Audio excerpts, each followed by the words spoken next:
His Divine Grace, A.C. Bhaktivedanta Swami, Srila Prabhupada ki, Anantakoti Vaishnava Vrinda ki, Brahmachari Srila Hare Das Thakur ki, Prem Sekaho Shri Krishna Chaitanya Prabhu Nityananda Sri Advaita Gadadhar Sri Vasadi Gaura Bhakta Vrinda ki, Sri Sri Radha Krishna Gopa Gopinath Shama Kunda Radha Kunda Giri Govardhana ki, Sri Vrindavan Dhamma ki, Mayapur Navadip Dhamma ki, Jagannath Puri Dhamma ki, Srimati Tulsi Devi ki, Bhakti Devi ki, Jamunamayi ki, Gangamayi ki, Harinama Sankirtana ki, Vyantara Śrīmad Bhāgavatam ki, Nitago Premanandi. All glories to the assembled devotees. All glories to the assembled devotees. All glories to the assembled devotees. All glories to Sri Sri Guru and Gauranga.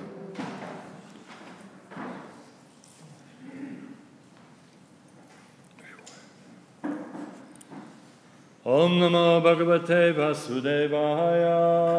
Om Namo Bhagavate Vasudevaya. Om Namo Bhagavate Vasudevaya. Om Namo Bhagavate Vasudevaya. So we're reading from the Śrīmad Bhāgavatam, Canto 4, Chapter 8, Texts 9 and 10. Ekada suruche putram Ankam aropalalayan Uttamam nururu kashantam Dhruvam raja bayanam datta Ekada uruche putram Ankam aropalalayan Uttamam narurukshantam Dhruvam raja bayanantata Ekada uruche putram Ankam aropalalayan Uttamam narurukshantam Dhruvam raja bayanantata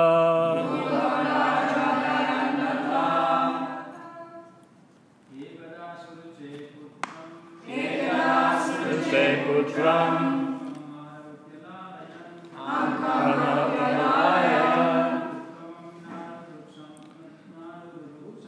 Uttamam narurukshantam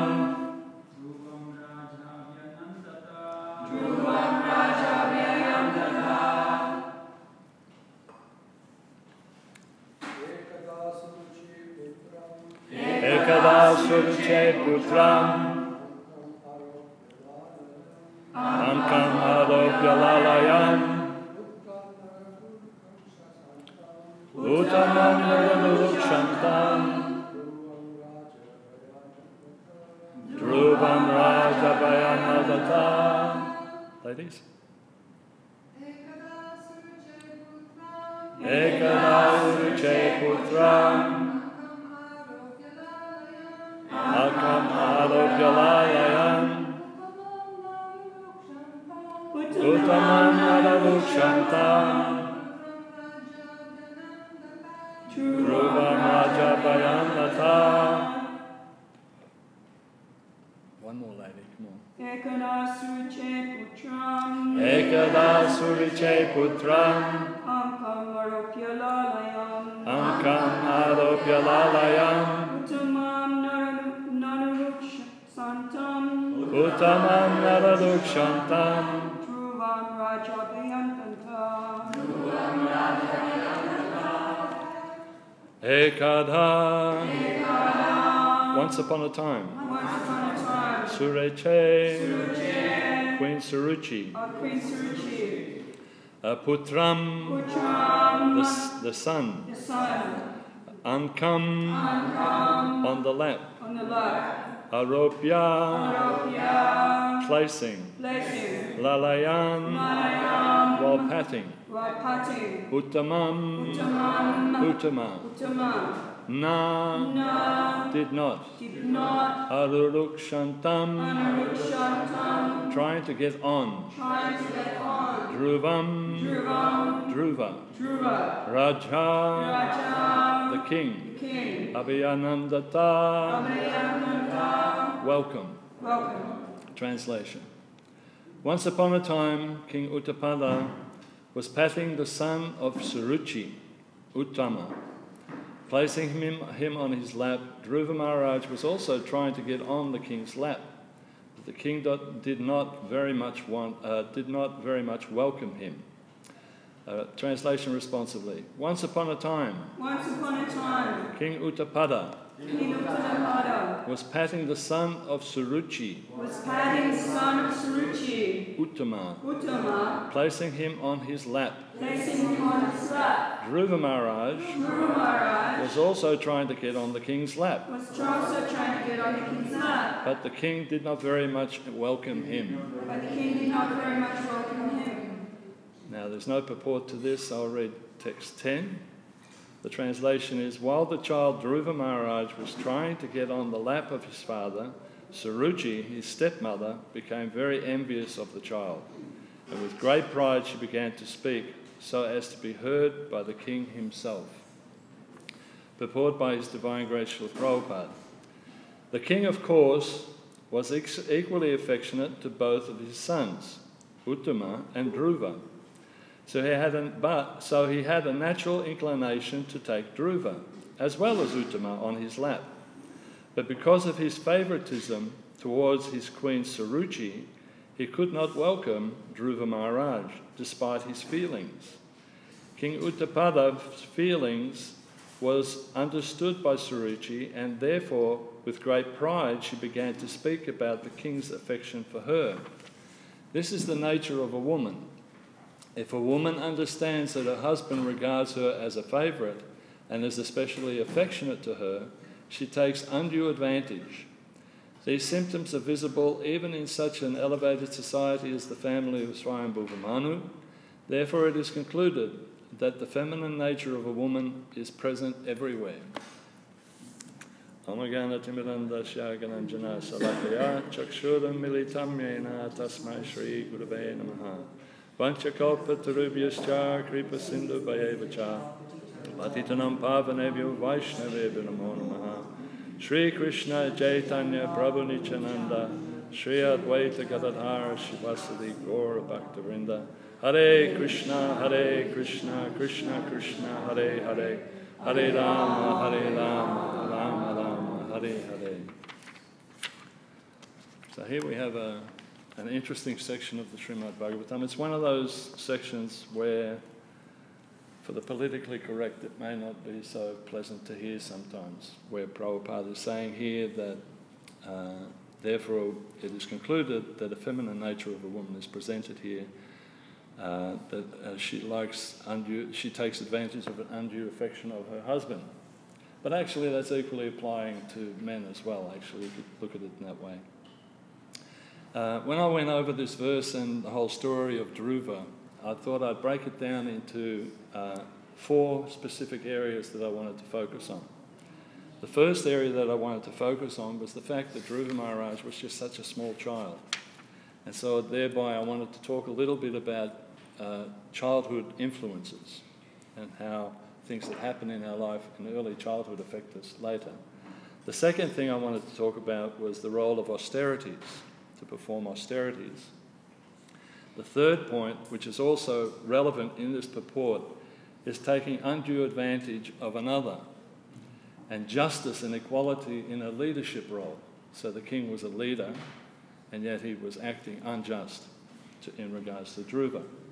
The fourth one is that the only worthwhile austerity is the austerity of serving the Lord. It's the only worthwhile, real austerity. So we'll go through those points point by point. So the first one is childhood influences. So many of us find it really difficult to remember our early part of our life. Those years from birth to about 5 are pretty dim in our memory. Some of us can remember, some of us can't remember. But how we are treated in those early parts of our lives actually determine how we will act as an adult in areas such as our relationships with people, in areas such as our standing in society, our personal conduct, how much confidence we have in ourselves, so on and so forth. This is really, really a crucial point. So this is actually supported by many researches that have been done, psychological researches that have been done throughout this century and last century. They did studies on children as they grew, and they determined how they would grow up depending on what the family situation was like.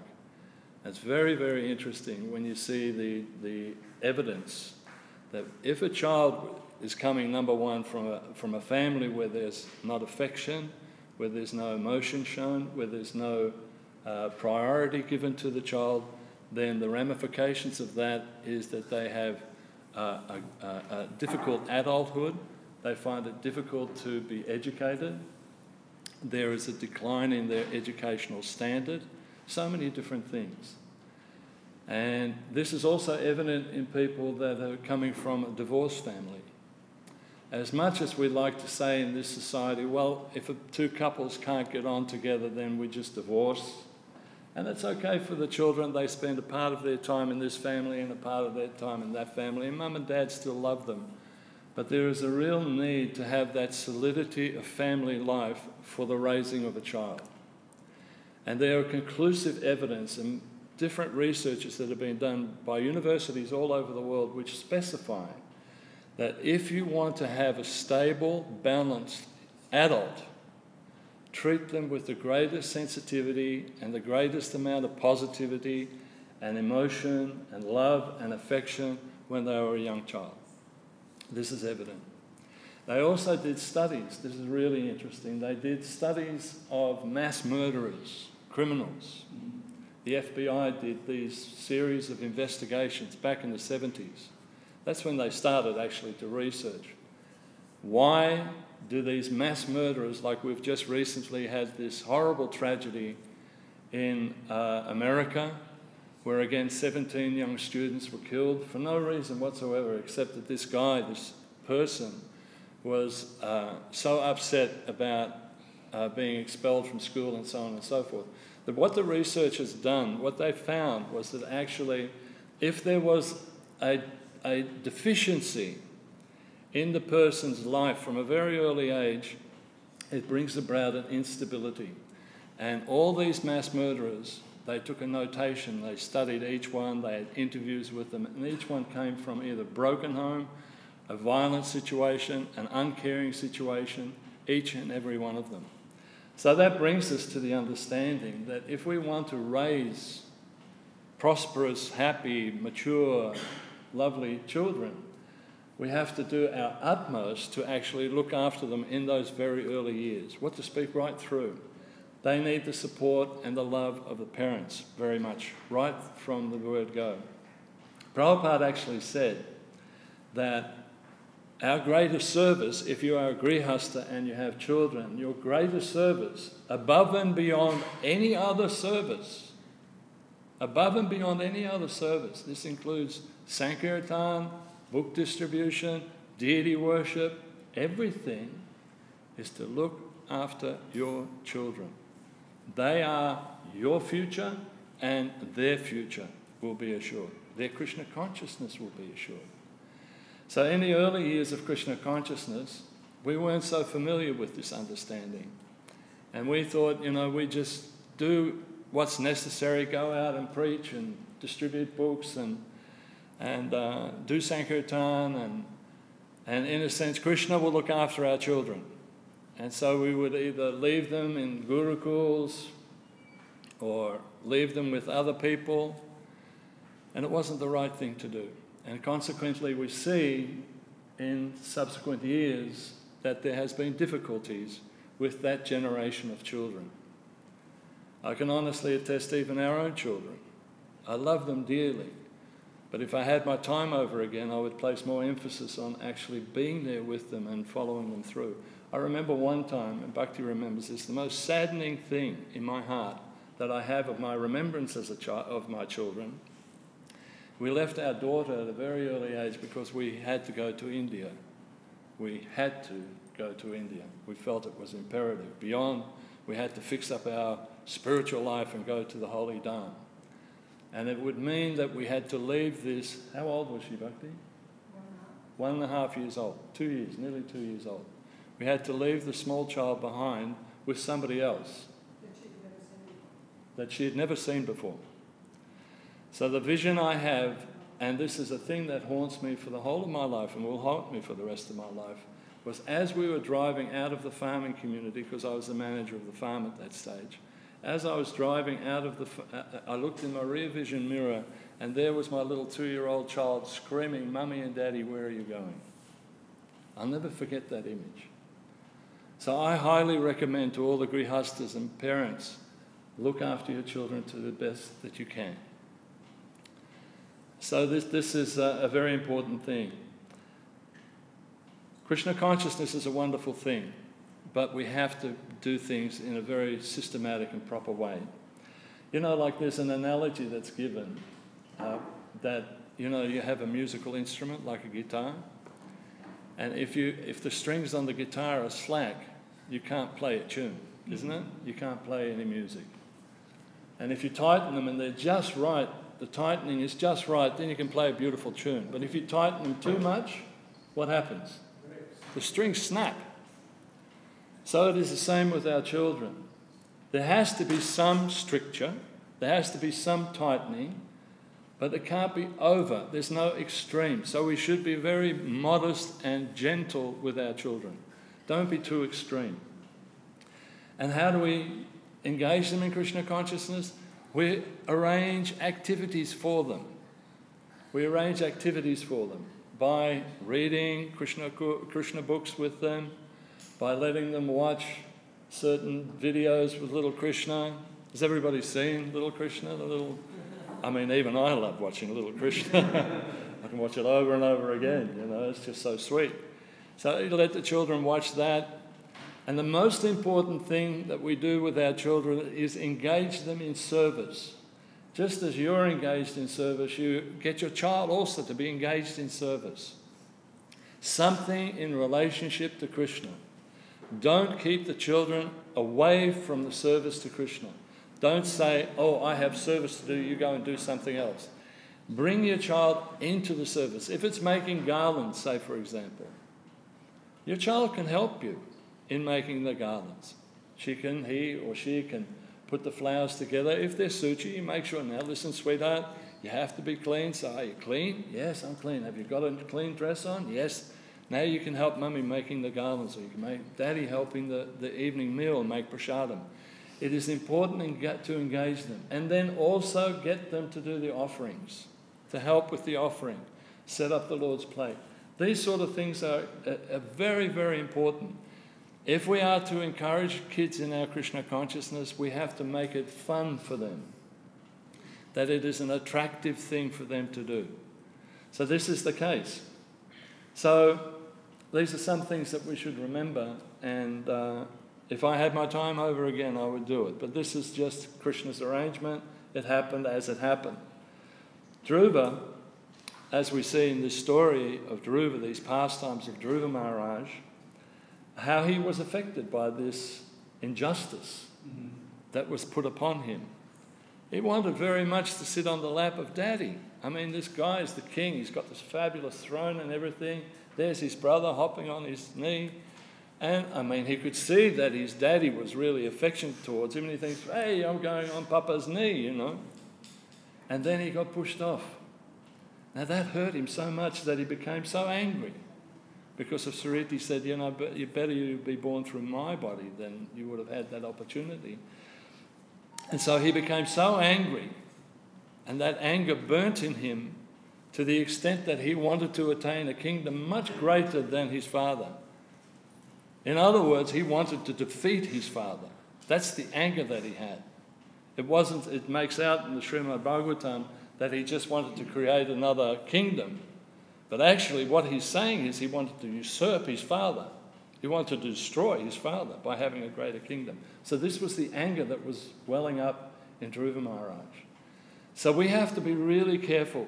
Children are such delicate individuals. That's why there's such a big thing at the moment. Over the last century, as we all know, there's been this emphasis on child abuse, and primarily through religious institutions, because parents trust the leaders within religious institutions. And unfortunately, that trust was misused. And young children were abused, and consequently their lives were ruined.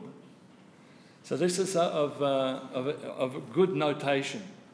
And now within our movement, we are strictly following the guidelines that the Royal Commission has put into place about protecting our children to the utmost degree, which means that all of us here in this temple are involved.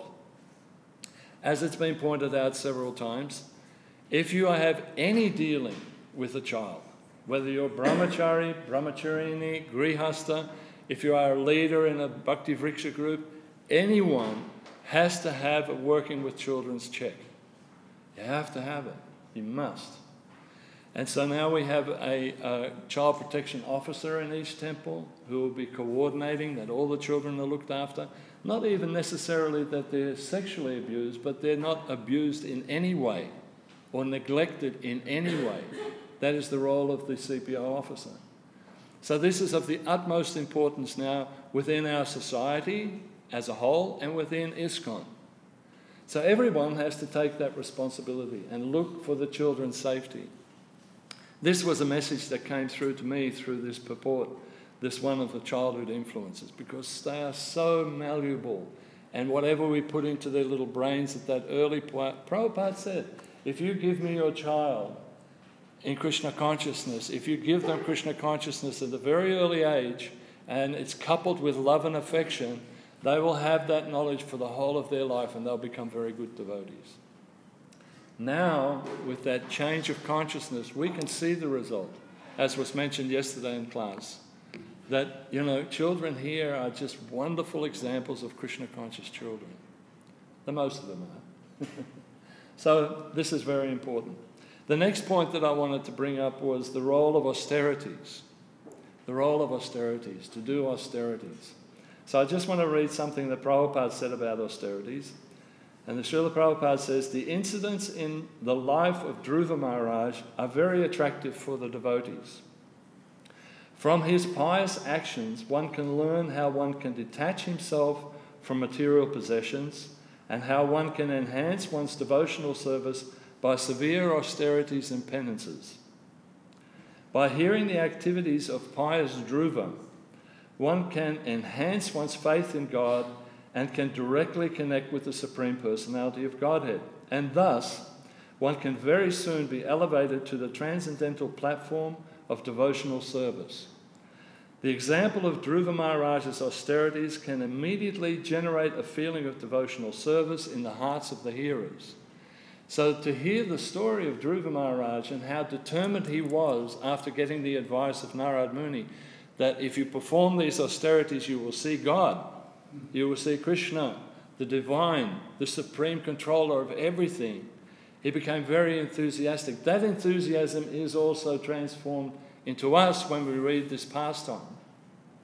So austerity, tapasya, means voluntary giving up things, some form of sense gratification.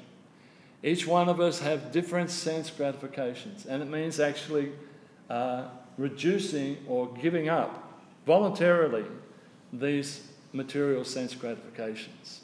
There's a saying, tapasya brahmacharya, that the treasure of a brahmachari is the treasure of austerities, to be able to perform austerities. And when we categorize a brahmachari, that includes brahmacharinis, that includes grihastha brahmacharis. Because grihastha brahmacharis have even a greater task.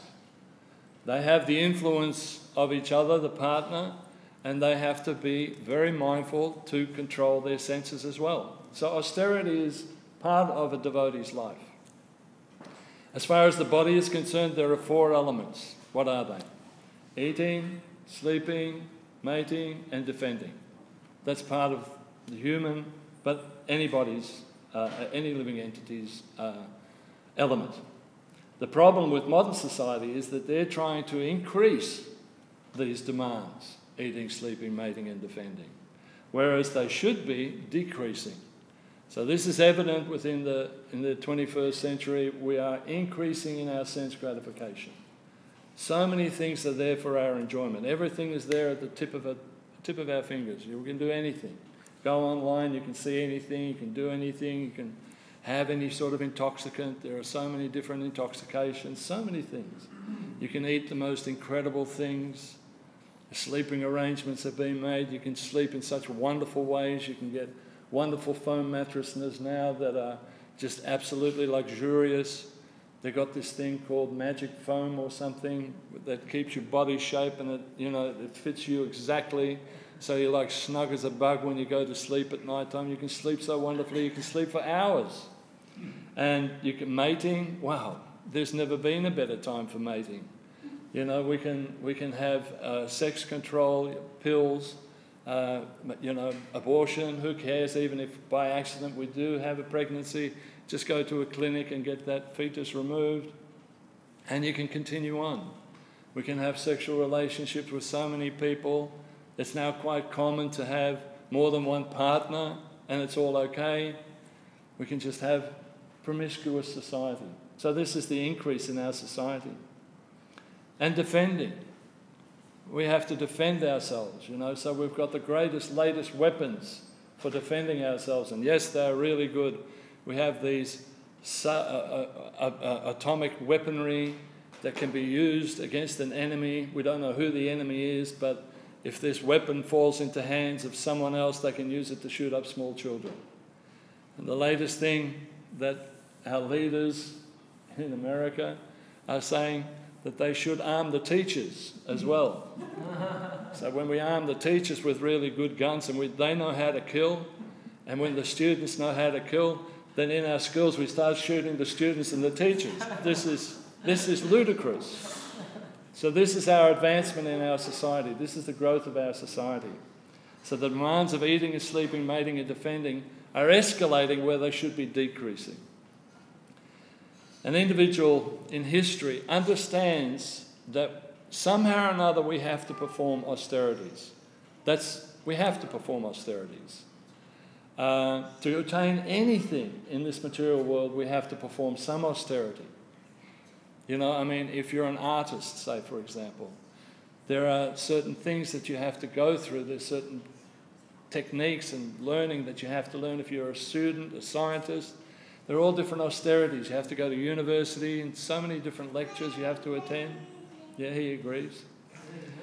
And so many different things you have to do.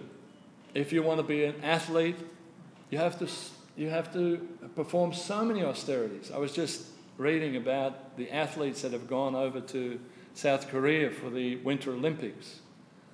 The austerities that these people go through. There was one which was really interesting. I don't know if you've seen this. There is a technique that, or one of the competitions is that they slide off this big slope of snow, and then they have this loop thing, and they go wee, and then they somersault, and then they land again, right? Now, to perfect that, if you're living in an area where there's snow, you slide down this ramp with your skis, and you flip and you land in the water, in a pool. And they do this time and time and time and time again, just to perform this austerity. They have to get up early in the morning. Even swimmers and athletes and football players, they do this incredible austerity. So austerities are there. And even we in devotional service, Prabhupada said that we should do different austerities. Even in our work, we have to perform some austerity. We have to perform some work. When Dhruva met the great sage Narad Muni, Narad instructed him in the mystic yoga and devotion. Then under Narad Muni's direction, Dhruva went to the forest and practiced austerities. Now this is some of the things that Dhruva Maharaj did. During the first month, Dhruva ate only fruit every third day. Now I'm trying to go on a little bit of a diet, but this is ridiculous.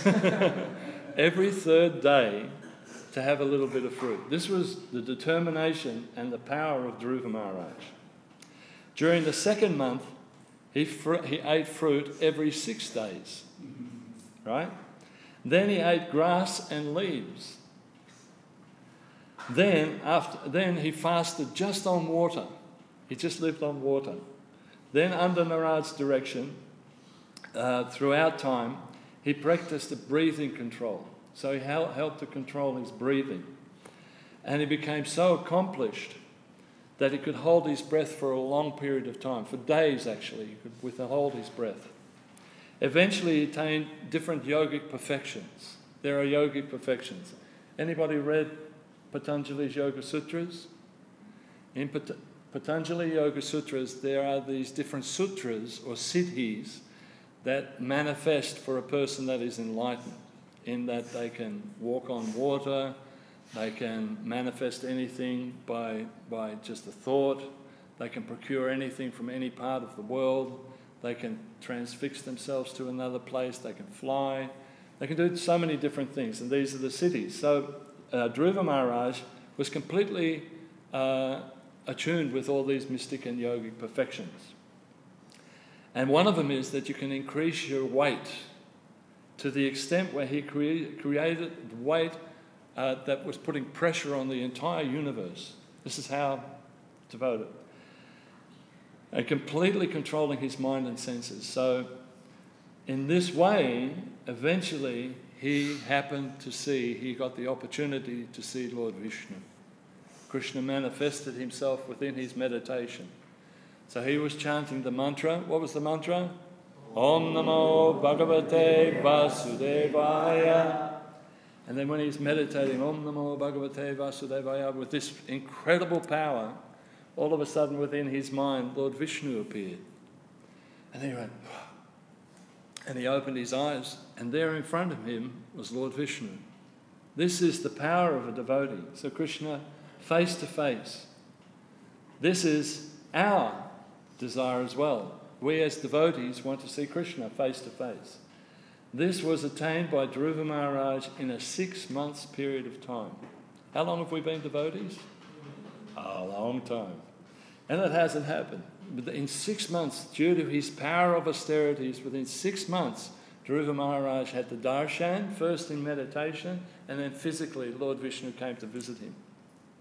So Prabhupada relates Dhruva Maharaj's extraordinary austerities to our own situation in ISKCON, in Krishna consciousness. And I'd like to read that out.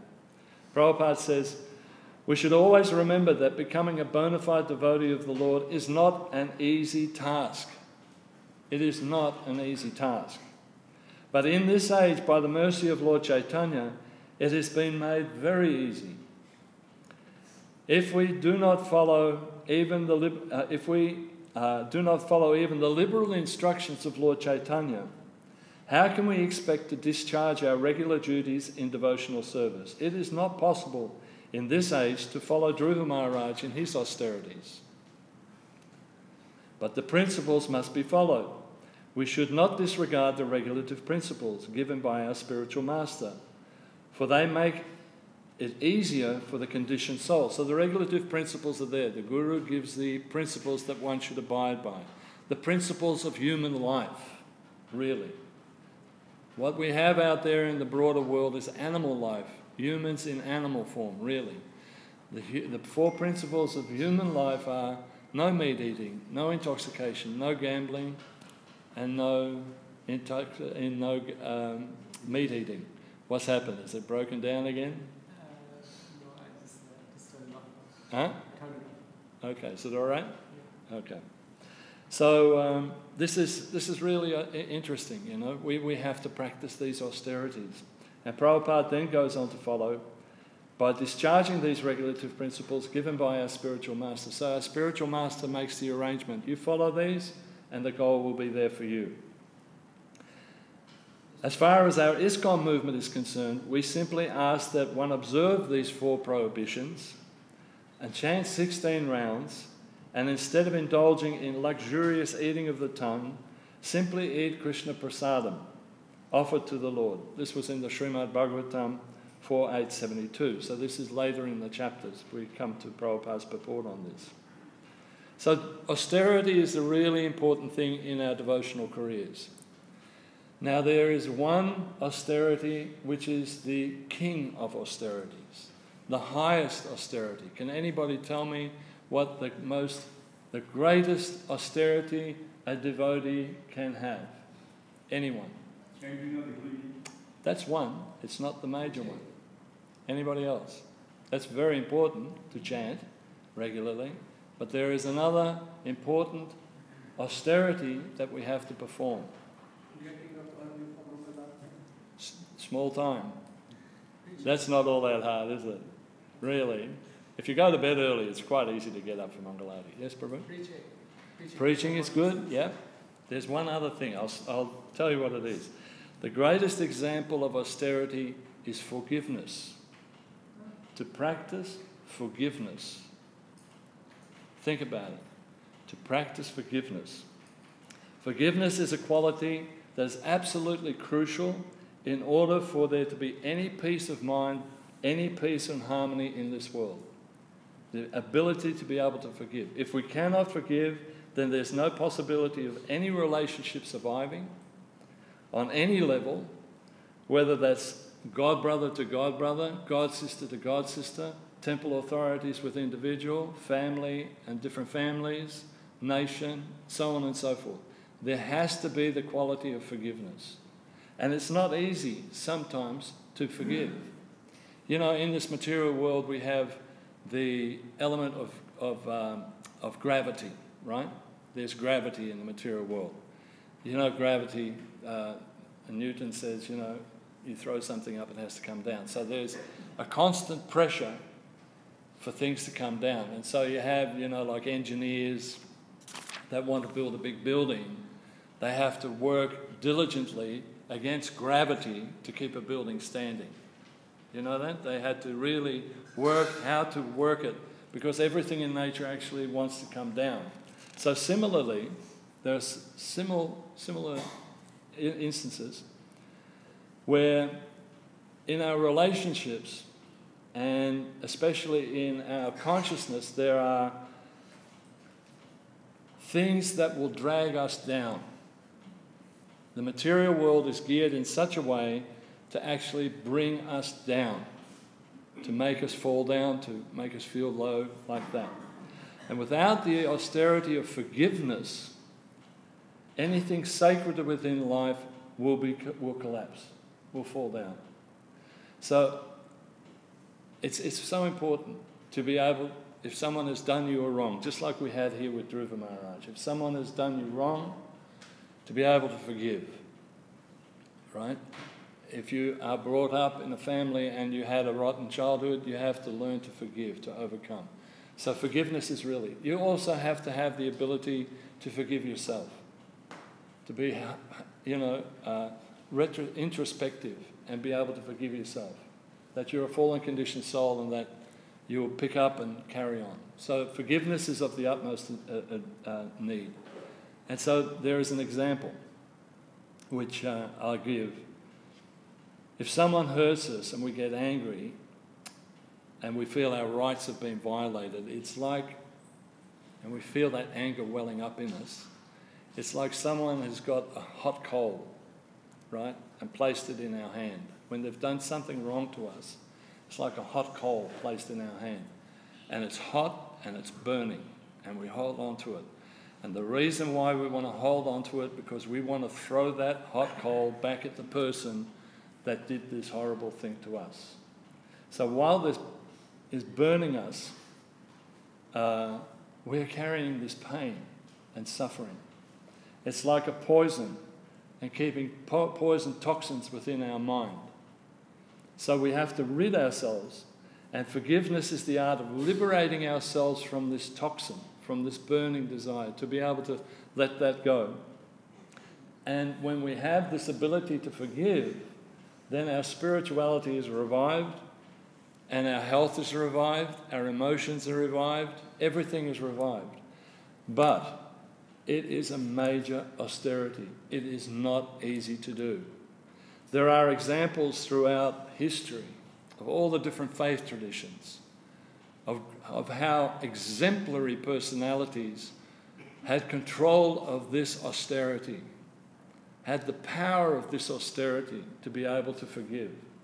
The classic one for Western society is, of course, Lord Jesus Christ. Now, he was put through so much suffering,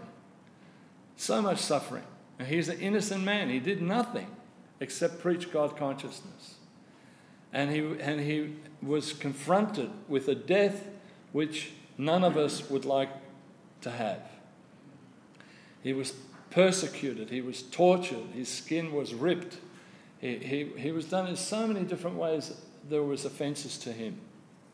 And then the ultimate was that he was strung up on a cross, left to bleed, nails driven through his hands, and in great pain. Has anybody ever pierced themselves with a pin when you're doing deity worship or something and you pin yourself with a pin? Ah! Can you imagine a rusty nail being hit through? Now the thing is that these Romans at that stage had the art of suffering down. They knew the exact nerve point on your wrists and on your ankles to make you feel pain the most. So that's why they did this, that he could feel the pain the most. And so here he was, Lord Jesus Christ, strung up on the cross. They speared him and everything. And what did he do?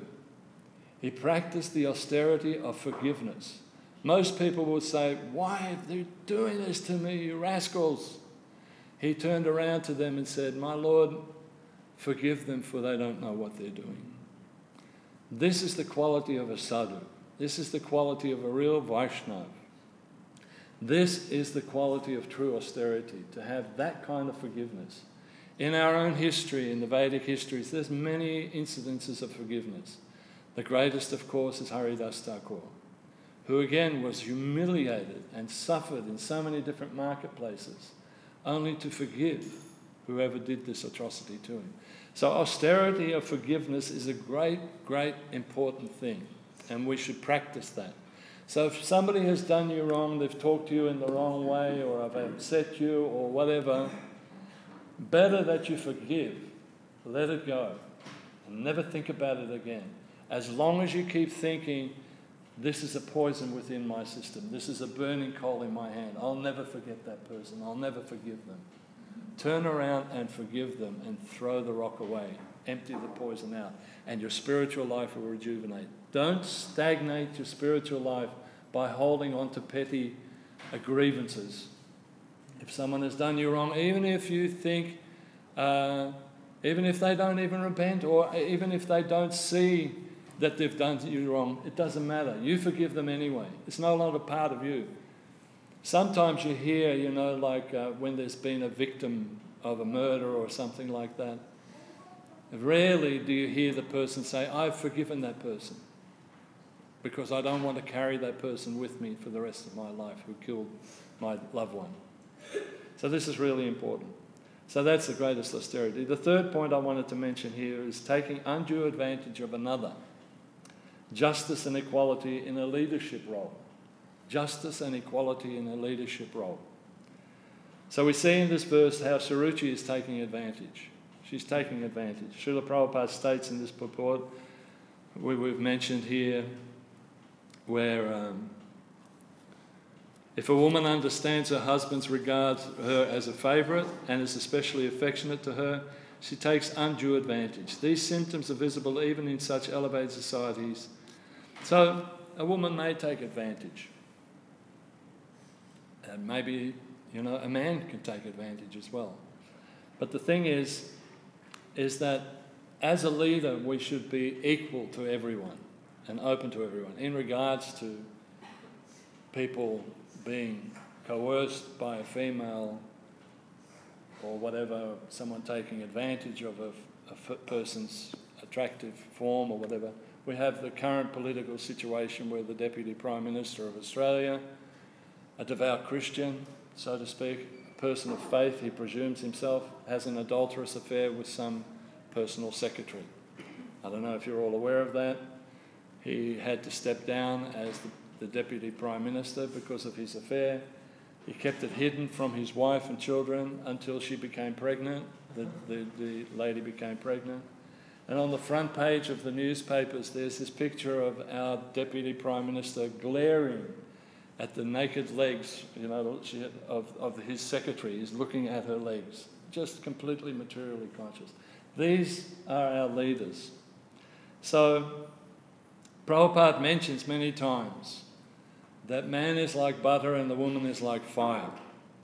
So we have to be careful in our relationships, and we have to be understanding that we work with each other for a Krishna conscious purpose. So if we have a power or we're in a position of leadership, it is of the utmost importance that we are fair and equal to all, for the simple reason that we are all equal. Krishna loves each and every one of us equally. And just because we have the role of a king or some position in a company or a position in a temple doesn't mean that you are better than someone else. We are not better than anybody else. We're all equal. God loves each and every one of us equally, even to the ant.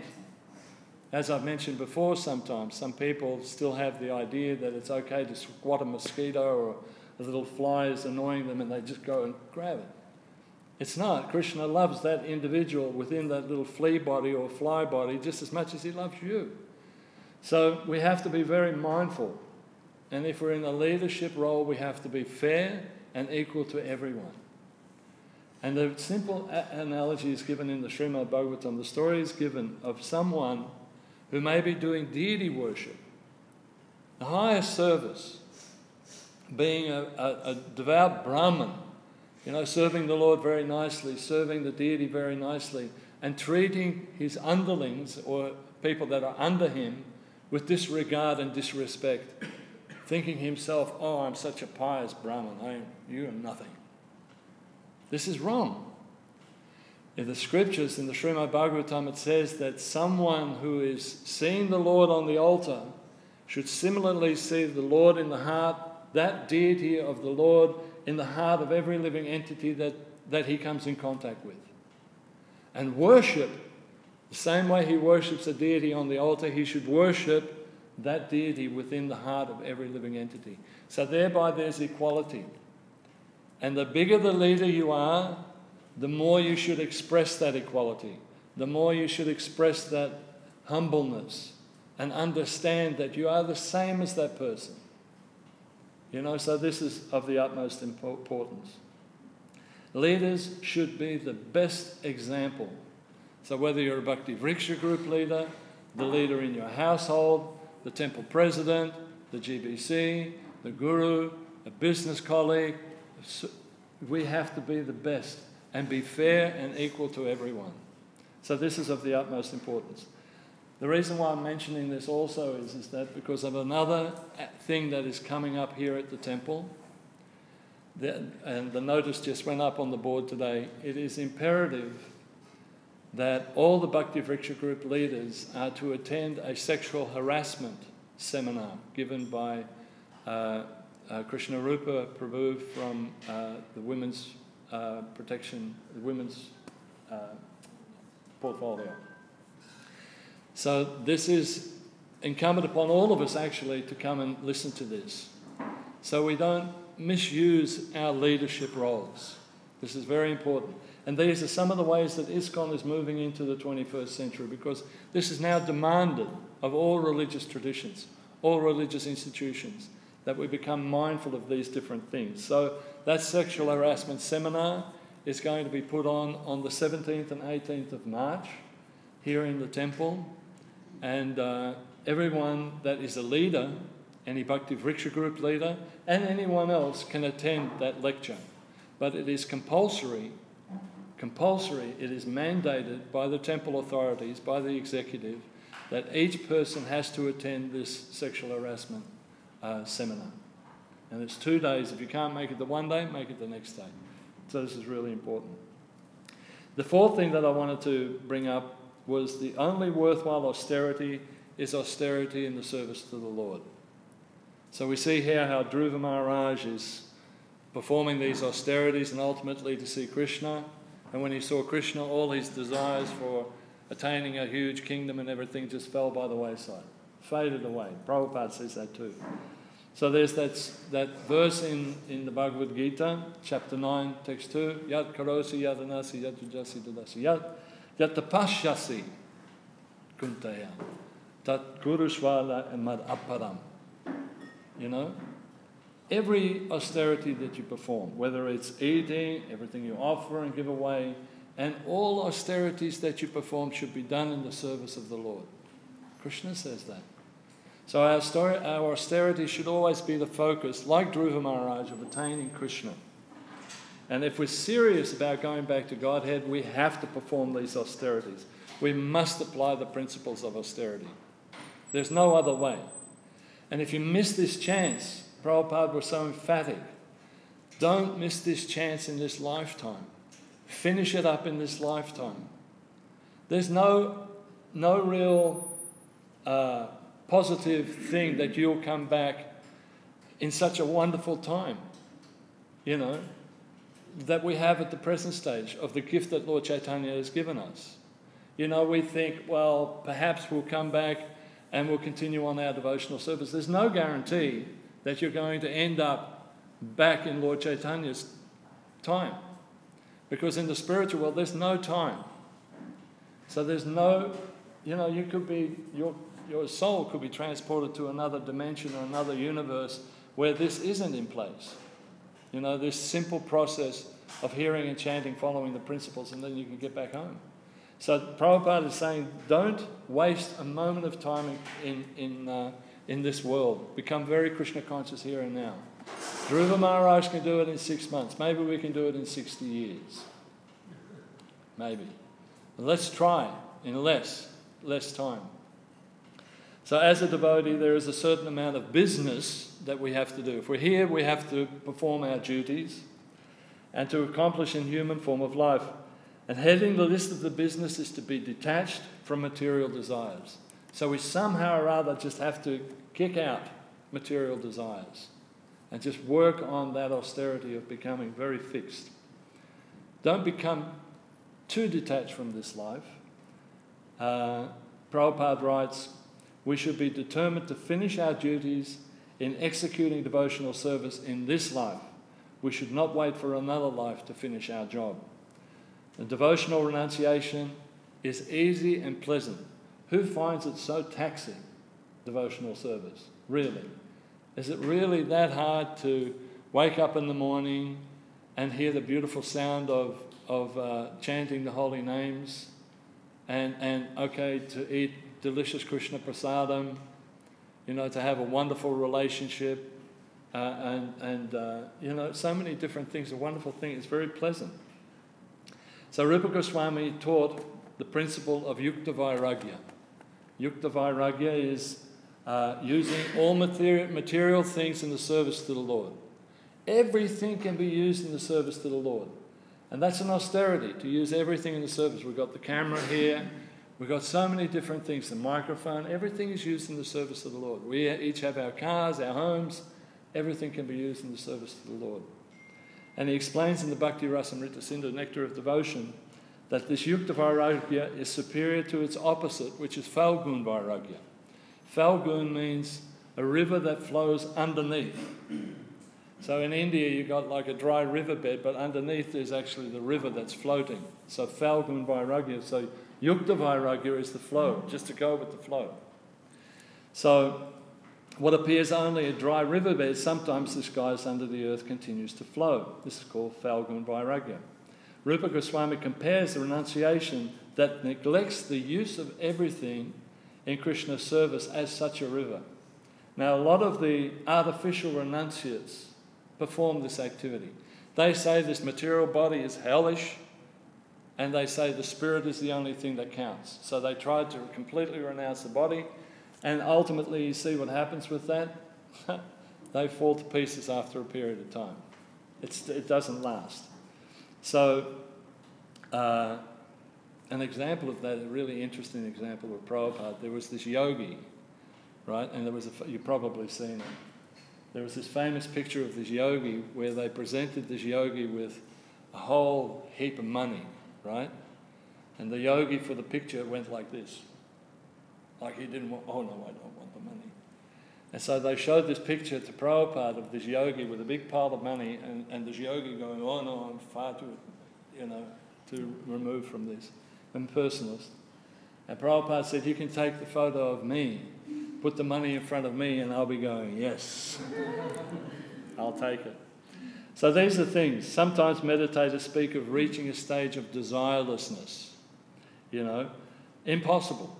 However, because the desires are the natural function of the living entity. To have desires is normal. And to fulfill those desires in a Krishna conscious way is a wonderful thing. Everything can be utilized in Krishna consciousness. But to have this renunciation where I'm renouncing everything, no, I'm renouncing everything, I'm spirit, and then falling down again because you can't maintain is bhogatya. It's falling down again. And I have seen it working with the interfaith groups, working with other ashrams that teach impersonalism.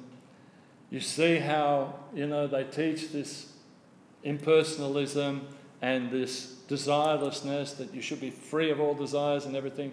And then the next thing you know, the guru has fallen down with all his disciples and having a hedonistic sort of lifestyle. And people are going, what the? It's just outrageous. So Yukta Vairagya solves this dilemma. By practicing Yukta Vairagya, we accept the body as material, but not as the ultimate source of corruption. We concentrate on the soul, and we also take care of the body. So it's a two-way thing, and everything in the service of the Lord. Austerity may be seen by some people as painful. When we're reading the life of Dhruva Maharaj, what he did in those 6 months, you sort of think, yeah, that's painful. But what we've been given is something that is absolutely wonderful. It is freeing. It liberates us. We're able to go back home, back to Godhead after a certain period of time. Prabhupada said the only austerity we have to perform is to chant 16 rounds, follow the 4 regulative principles, try to outreach and preach to somebody. Krishna says that person is the most dear to me, and at the end you'll come home to me. And this is all we have to do. Even if we think we're not completely qualified, if we have stuck with that principle of austerity, following the principles, chanting, when the Guru introduces you to Krishna and you shake hands with Krishna, and that's the end. And then you go off with him in the spiritual world. That can happen in this very life. that can happen in this very life if we simply follow these simple steps of austerity. How much simpler can it be? And Prabhupada is such a munificent person. He allowed us this simplicity. And what we lacked, he'll carry for us. And our spiritual master will help us on the way. This is the beauty of Krishna consciousness. We have got such a treasure. We have got such a treasure. And we shouldn't abuse it. We shouldn't waste it. So Srila Prabhupada explains, when one is in Krishna consciousness, he automatically loses the taste for pale things. Things in the material world. If you've been a devotee for a little while, things start to pale into insignificance, don't they? Material things start to pale into insignificance. Like you hear a rock song. Like beforehand, I can still tell you, in the 70s, I'm lousy at remembering Bhagavad Gita verses, but I can tell you every song in the 70s. I know all the lyrics, everything is registered there and deep in my brain. But it's an irrelevance. It doesn't mean anything to me anymore. And so many things in the material world just mean, people get so hepped up about their car. Oh, I bought the latest Merc, I bought the latest BMW, look at this, it's got this knob, and it's got this trim, and it's got that engine. And it means absolutely, does it take you from here to there? Yes, I'm happy with that. Whatever. Is it comfortable, reasonably comfortable to sit in? Yes. That's it, folks. And people have these desires that they've got to travel to see all these different things. Oh, I went to Machu Picchu and I saw this, and I went to the pyramids, and I went here, and I sat in the pool in Hawaii, and they rave on and on. So what? You got your body wet. You're lazing in the pool. I can do that in my bathtub. Wahoo! So for a devotee it means nothing. What is important to a devotee is that they're serving the Lord. Oh, somebody asked me the other day, so what's turned you on lately? And I said, we just had this massive parade, and there were thousands of people, and they were chanting the holy name of the Lord. And then she looked at me, yeah, but that must have been a lot of work. Yeah, it was ecstatic. I was completely wrecked at the end of it, but I loved it, And this is the power of devotional service. We have a completely different priority. Love for God is everything to us. And when we love God, we do anything for Him. Whatever austerity needs to be performed, we'll do it. We'll do it. And Krishna provides us the opportunity to go back home, back to Godhead. Through the agency, firstly and foremostly, by His Divine Grace Srila Prabhupada, and through our lineage, our dear gurus, and in all the different phases, our Shiksha Gurus, our Diksha Gurus. They're all working together. And every one of us is equal. Every one of us is exactly the same. No one's higher or lower. We're all working to go back home, back to Godhead. So I'll stop here. Any comments or questions in any of these 4 different areas? Yes, Prabhu. Why do people say that chanting all day like mad people, because you are on this borderline of psychotic, that's why you're doing this, we don't need it, we want to balance our life. Say it again. If people say that you are psychotic people chanting all the time. Psychotic people, yeah. Because you are borderline to admit in the hospital, Right. that's why you need this. Yeah. But we are balancing our life, we don't need that. We're psychotic. Yeah. I'll stay with my psychotic nature. They think that otherwise we'll get admitted in the hospital, so we need that. Yeah, there are some people think that we're mad. But we're mad for Krishna. We're not mad for material life. Material life is a dead-end street. We want happiness. And your so-called normal way of achieving happiness is at best finite. There's no way that anyone in the material world can be happy forever, right? But we as devotees are getting a taste of eternal happiness, something that lasts, something that will be ongoing. And even if we're deluding ourselves, what a better way to live, to just serve Krishna, If in their mind, if they think that we're deluding ourselves, so what?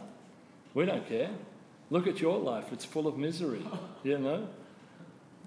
you know, when death eventually comes with your materialistic ideas and your normality, what will you be screaming? What will you be hanging on to? You're losing your friends, you're losing your riches, you're losing your beauty, you're losing everything. But the devotee just gets surcharged with more and more connection with Krishna. And at the time of death, yeah, my dear friend and uncle, Venu Gopal Prabhu, just passed away. In my mind, he's a hero. How he passed away. He passed away smiling, loving the connection he had with Srila Prabhupada and with Krishna. He was completely content. He had beautiful house, he had beautiful wife, he had beautiful service, and yet he was happy to leave. Explain that to a non-devotee. Explain that to a materialist. I see it every day in chaplaincy when I perform chaplaincy at the different hospitals, you know, how people grasp on to material life. Don't take this away from me. Why is God doing this to me? So painful. And in the end, Krishna says, I'll take everything away from you. Krishna says that. I come as time I am, destroyer of everything. Here you go. I'll destroy everything. Your Donald Trumps and your rich people and everything. Yeah, we just take everything from you. And now you become a flea again. And start again. And Krishna doesn't do it in a negative way. He does it in a loving way, because that's what that person needs at that time. So we don't take any heed of what we used to get criticised so much in the streets. Do you still get criticised in the streets when you do book distribution? Yeah. Get yourself a job. Huh? Every day. Tell me what they say. Get a job. Get a job. Why are you looking like this? Why are you disturbing others? Yeah. Why are you disturbing me? But then you come across to someone and sees your aura and your Krishna consciousness and says, I want something that this guy has got. And many people are approaching. Exactly. They are more appreciated. There's more appreciation, and that's increasing, you know that? It's increasing by day, you know? It's amazing. Like yesterday, I out of the blue, I was giving a class to this college, Wesley College. Ladies were here.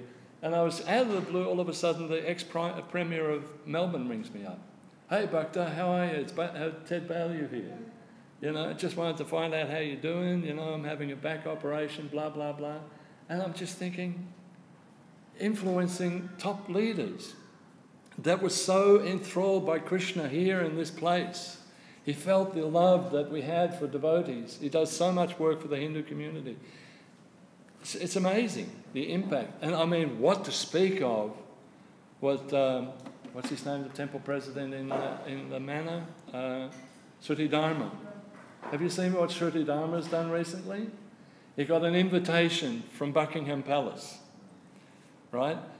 And it was an invitation for 1,000 of the most prominent people within England to come to Buckingham Palace for this dinner engagement. So he was invited.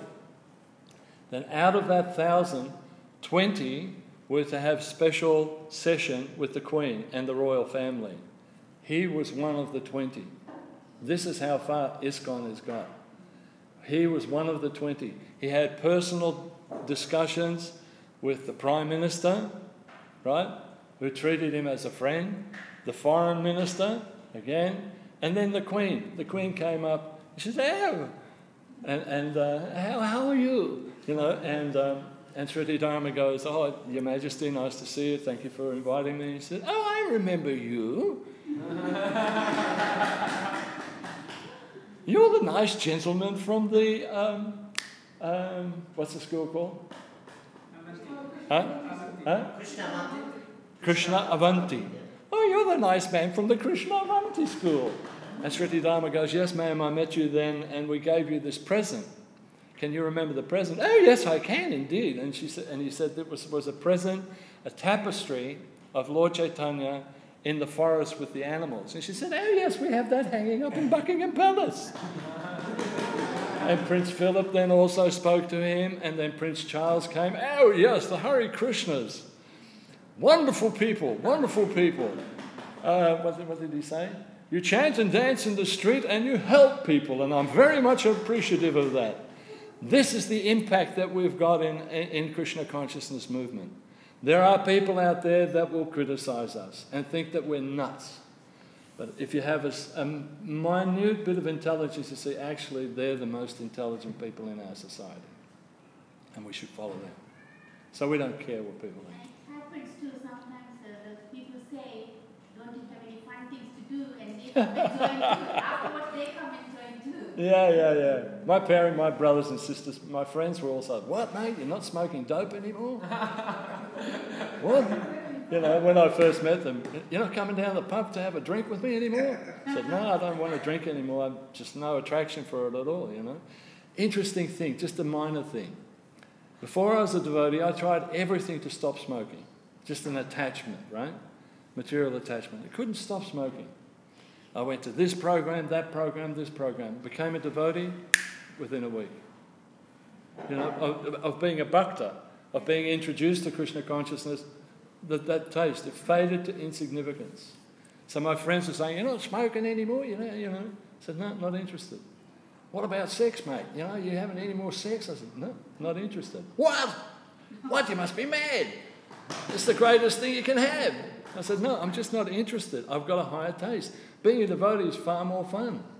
And some of them actually took it up. Some of them actually became devotees. But others, we faded away and they couldn't understand. So, yeah. Any other comments or questions at all? Yeah, probably. Oh, don't tell me it's an appearance day of somebody. When you were telling about therapy, Huh? when you were telling about therapy, Srila Prabhupada once was traveling on the train, and one gentleman just he saw through the carriage, opened the door and came in the railway station, and he asked, please Maharaj, give blessings. So Srila Prabhupada said, he had two sons with him, young sons. So, can you give one son to me? I can train him, make him a devotee. Yeah. No, thank you. I have to go now. Thank you, but no thank you. Yeah, I know. That's what people want, blessings, Yeah. but they don't do any austerity. Yeah. We have that here too. You know, people come to Krishna consciousness and they're here for a while, and even the simple austerities that we have, they can't do it. Exactly. But the thing is if they start, then there'll be a chance later. Krishna never loses you. You make one step towards him, he's made 100 steps towards you. So never lose. So even when Prabhu distributes one book, that person's spiritual life is guaranteed. They're going to see Krishna. And that's because of his agency. You know, this is wonderful. Wonderful. If you really think about that, if you just really meditate on that, of who Krishna is, who Vishnu is, and that you get to see that personality, you know, the creator of everything. They want blessings but no sex. Yeah. It's just amazing. Krishna consciousness is just amazing. Yes, Prabhu? You estimated that it will take 60 years for us to see Krishna face to face. Now ISKCON has completed 50 years last year. Yeah. So when we produce our 60-year magazine, we'll have photos of people seeing Krishna.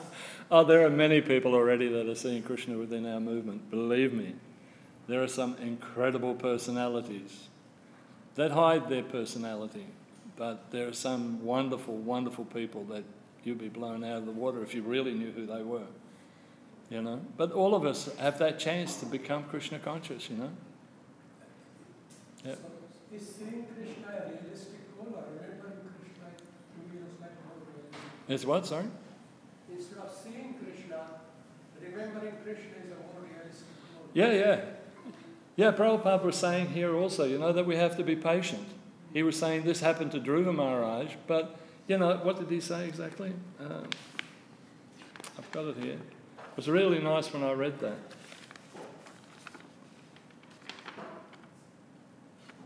Oh no, it wasn't. I wanted to type that out too. There was another thing where Prabhupada actually said, you just have to be patient. You may not see straight away, like Dhruva Maharaj, but you will see. Just be patient and keep on that fervent desire to see Krishna. And in the end, this is the guarantee from His divine grace.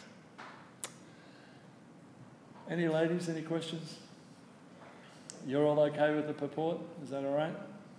Yeah? Okay. Srila Prabhupada ki!